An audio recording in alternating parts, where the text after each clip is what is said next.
जनमलक धरती पयाइबौ धरती पयाइबौ। Presented by DD Production House, Sakri. DJ Ajit Raj, DJ Ajit Raj,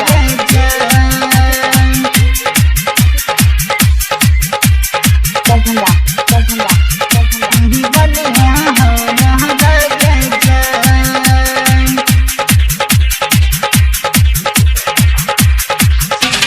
मन कर तोरा दिल में बसा के देखती गे जन सुबस।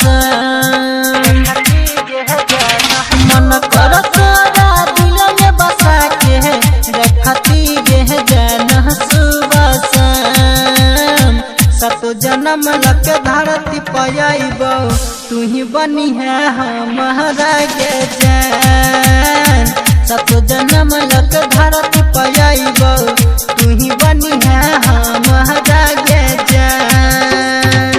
सतो जन्म लक धरती पयाइबौ DJ Ajit Raj, DJ Presented by Ajit Raj, DD Production House, Sakri. Darbhanga,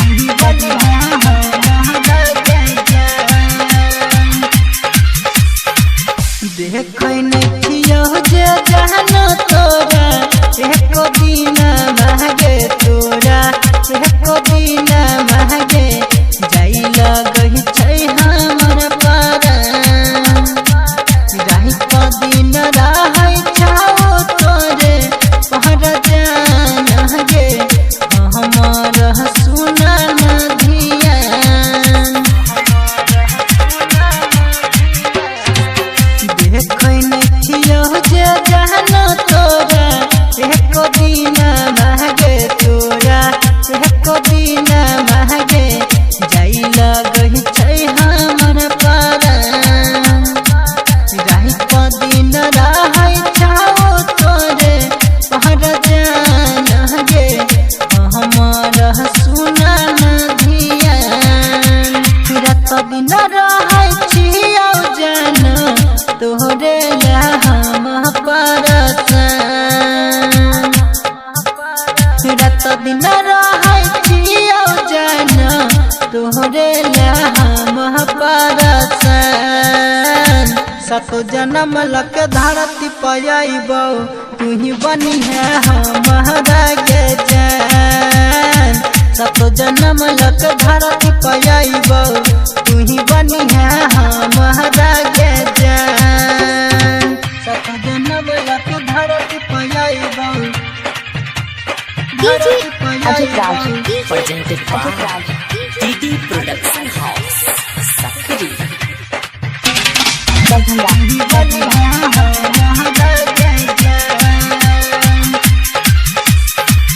जान छियो तोहर हम जान बन के रहा बहु गई जान बन के रहा बहु गई दूर नहीं करतौ भगवान। खाई छियो कसम क्रिया तोरे चलते रानी यह गई तोरे चलते रानी यह गई साथ नहीं छोड़बौ हमारा।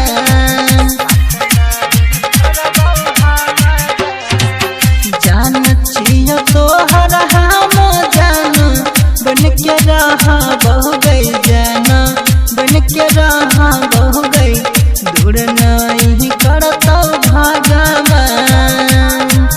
खाई छियो कसम क्रिया तोरे चलते रानी यह गई तोरे चलते रानी यह गई साथ नहीं छोड़बौ हमारा।